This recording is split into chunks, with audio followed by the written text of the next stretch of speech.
தமிழ் நெஞ்சங்களுக்கு வணக்கம்.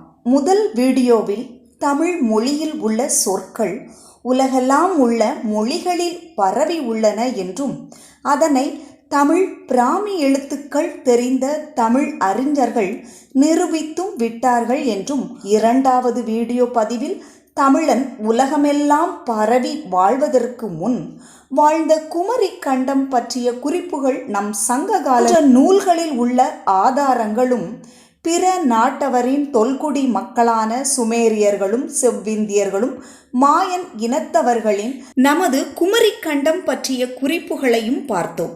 தமிழனின் அறிவே எதையும் ஆய்ந்து பார்க்காமல் ஏற்றுக்கொள்வது இல்லை. இதுதான் நம் மரபு. அதனால்தான் தமிழன் அன்று நாகரிக வளர்ச்சியின் உச்சத்தை அடைந்தான். மாமல்லபுரத்தின் கடலடியில் 1 மைல் தூரத்தில் பல சதுர கிலோமீட்டர் பரப்பளவில் புதையுண்ட நகரத்தின் அழிவுகள் காணப்படுகின்றன என்றும் கிரஹம் ஆன்காக் அறிவிக்கிறார். சென்னையிலிருந்து சத்தியவடு வரை காணப்படும் கடலால் உருவாக்கப்பட்ட மணல் திட்டுகள், நேராக பாயும் பாலாறு ஆற்றில் செங்கல்பட்டுக்கு அருகில் காணப்படும் திடீர் வளைவு, கடலை சந்திக்காமல் திருவெண்ணை நல்லாறு அருகே புதையுறும் மலட்டாறு நதி, வேதாரண்யம் பகுதியில் திருத்துறைப்பூண்டி வரை காணப்படும் கடலால் ஏற்படுத்தப்பட்ட மணல் திட்டுகள், வைகை நதியில் காணப்படும் 3 கழிமுகங்கள் என்றுள்ள இயற்கை மாற்றங்கள் மூலம் பல்லாயிரம் ஆண்டுகள் முன்பு கடல் சென்னை, செங்கல்பட்டு, திருச்சி, மதுரை வரை பரவி இருந்தது என்பது தெளிவாக விளங்குவதாக திருச்சி பாரதிதாசன் பல்கலைக்கழக புவி அறிவியல் பள்ளி சொல்கிறது. அது மட்டுமல்ல, தமிழக கடற்கரை ஓரம் காணப்படும் கோண்டுவானா பாறைகளும் 290 மில்லியன் ஆண்டுகள், கிரிடேசியசு பாறைகள் 70 மில்லியன் ஆண்டுகள், டெர்டியரி பாறைகள் 7 மில்லியன் ஆண்டுகள் மேற்சொன்ன தகவலை உறுதி செய்வதோடு பல ஆண்டுக்கு முன்பிருந்தே கடல் மட்டம் இப்பகுதியில் உயர்ந்தும் தாழ்ந்தும் இருந்து வந்துள்ளது என்று கூறுகிறது. இன்னும் முக்கியமான சில ஆதாரங்கள் இனி வரப்போகிறது. சிவன் கோவில் என்று வழங்கப்படுகின்ற ஒரு திட்டு கனடாவில் இருப்பதாக சொல்லப்படுகிறது. 100,000 ஆண்டுகளுக்கு முற்பட்டுள்ளதென ஆராய்ச்சியாளர்களால் கணக்கிடப்பட்டு இதில் பல புதுமையான விலங்கினங்களும் புல் பூண்டுகளும் காணப்படுவதாகவும் அமெரிக்க பல்பொருட்காட்சி சாலையார் இத்திட்டு புகுந்து ஆராய முயன்று வருகின்றனர். சிவன் கோவில் எனும் பெயர் அங்குள்ளமையால தமிழர் நாகரிகம் பல்லாயிரம் ஆண்டுகளுக்கு முன்பே அமெரிக்கா வரை பரவி இருந்தது என்பது புலப்படுகிறது. சுவிஸ் நாட்டு அறிஞர் ஒருவர் உலகின் தட்பவெட்ப நிலைகளை பார்த்தாலும் மனிதர் தோற்றம் முதலில் ஏற்பட்டது தென் இந்தியாவில் அல்லது அதன் அருகில்தான் என்கிறார். இந்தியாவையும் ஆஸ்திரேலியாவையும் உள்ளடக்கிய பெருந்தட்டு வங்காள விரிகுடா கடலுக்கு கீழே இருக்கிறது. அதில் இந்திய தட்டு வட கிழக்காக நகர்கிறது. சுந்தா பள்ளம் என்று சொல்லப்படும் கடற்பள்ளம் உள்ள இடத்தில் இந்திய தட்டும் மியான்மர் தட்டும் ஒன்றோடொன்று மோதும்போது இந்திய தட்டு தாழ்ந்து மியான்மர் தட்டு உயர்கிறது. மியான்மர் தட்டு மேலேறி உட்கார்வதால் ஏற்படும் அழுத்தம் காரணமாகவும் உரசல்கள் காரணமாகவும் எரிமலைகள் வெடிப்பதும் சுனாமி எனும் ஆழிப்பேரலையும் ஏற்படுகின்றன. அதனால் கணக்கிட முடியாத நூற்றாண்டுகளாக பூமி கடலடியின் ஆழத்தில் நிலம் மெல்ல மெல்ல அமிழ்ந்து வருகிறது என்பதுடன் லெமுரியா நாகரிகத்தின் பழைய தடயங்கள் அங்கு மூழ்கி இருக்க வேண்டும் என்றும் ஆய்வாளர்கள் கருதுகின்றார்கள். இந்து மாக்கடலை ஆய்வு செய்த ரஷ்ய விஞ்ஞானிகள் வெளியிட்ட அறிக்கையில் ஆதி மனிதன் பிறப்பிடமாக குமரிக்கண்டம் இருக்கலாம் என்றும், ஐசேஜ் காலத்தில் கடல் மட்டம் 500 to 600 அடி தாழ்ந்திருந்தன என்றும் குறிப்பிடுகிறார். தமிழகத்திலுள்ள தமிழனுக்கும் ஆஸ்திரேலியா அபிரிஜினல் இன மக்களின் மொழி, கலாச்சாரம், பண்பாடு, உருவ அமைப்பும் கூட தமிழரோடு ஒற்றுமையாக உள்ளது. ஆஸ்திரேலியாவில் இப்போதும் கூட களரியாட்டம் ஆடப்படுகிறது. அதை சிவா நடனம் என்கின்றனர். உடலெங்கும் 3 கோடுகளாக வெள்ளை வர்ணத்தை பூசிக்கொண்டு நெற்றியில் மட்டும் கிடையாக பூசிக்கொள்கின்றார்கள். அதாவது நாம் திருநீரை பட்டையாக அடிப்போம்ல அந்த விதத்தில்.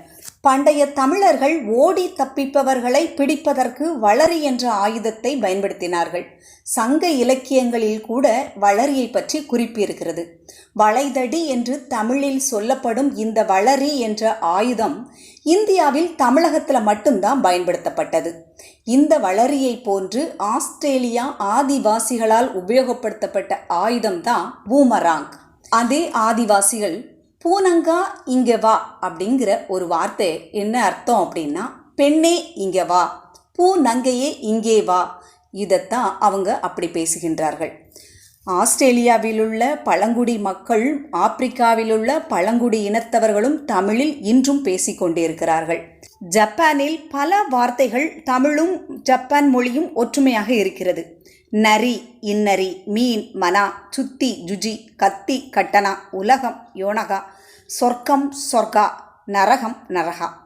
இது மட்டுமல்ல, கொரியாவிலும் அம்மா, அம்மா, அப்பா, அப்பா, புல், புல், நான், நான், ஒன்று, ஒன்று, அண்ணி, எண்ணி, நான், நா, புன், அபுன், சண்டை, ஷவுஸ்டை, பல், இபல், இப்படி பல வார்த்தைகளும்.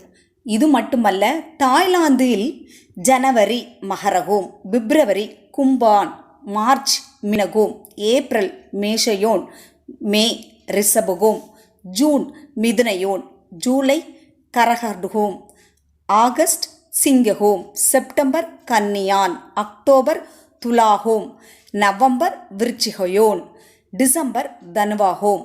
இப்படி 12 ராசிகளையும் அங்கே 12 மாதங்களாக குறிப்பிடுகிறார்கள். இன்னும் பல ஆதாரங்கள் இருக்கின்றன, சொல்ல நேரம் போதாது.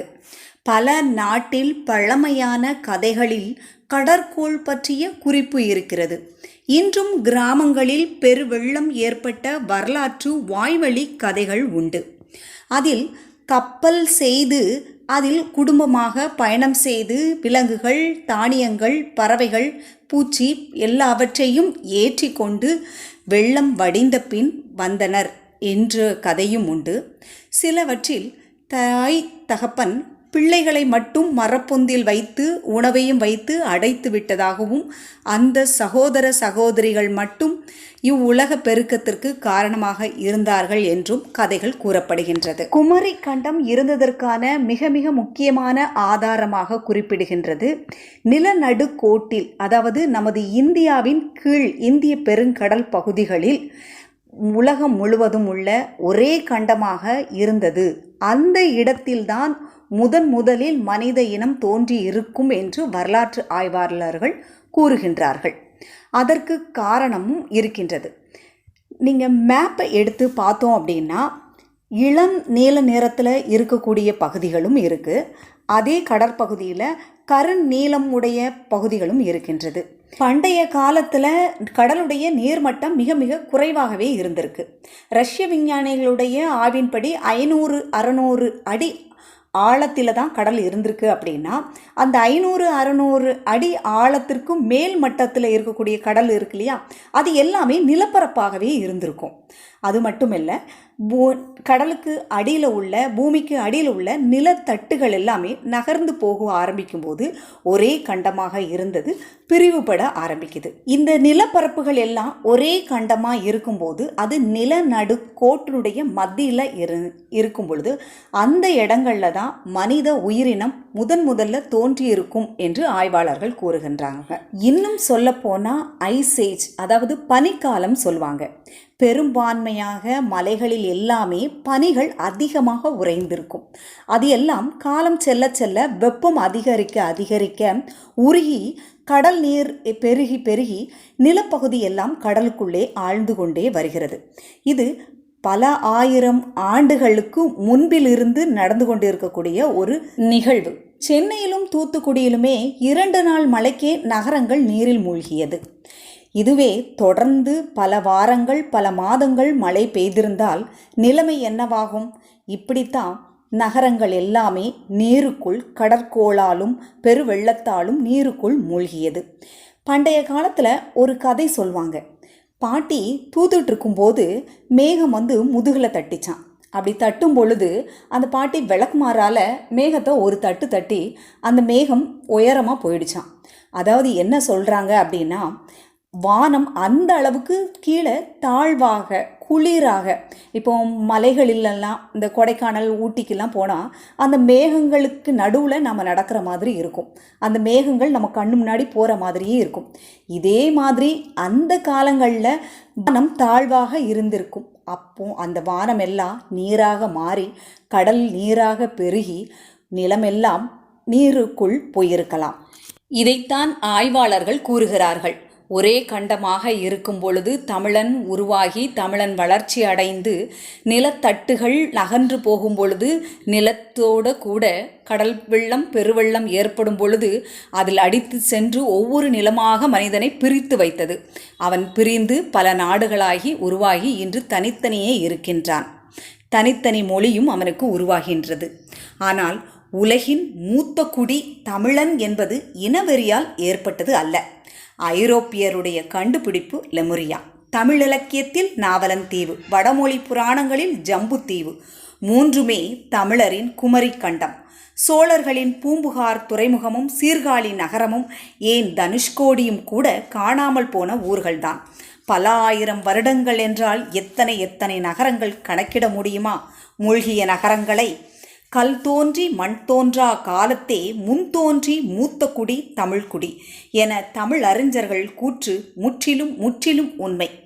இந்த வீடியோ பிடிச்சிருந்தது அப்படின்னா லைக் பண்ணுங்கள், ஷேர் பண்ணுங்கள், மறக்காமல் சப்ஸ்கிரைப் பண்ணி சப்போர்ட் பண்ணுங்கள். இது மாதிரி பல வீடியோக்கள் நம்ம சேனலில் வர இருக்குது. நன்றி. சிவாயன்.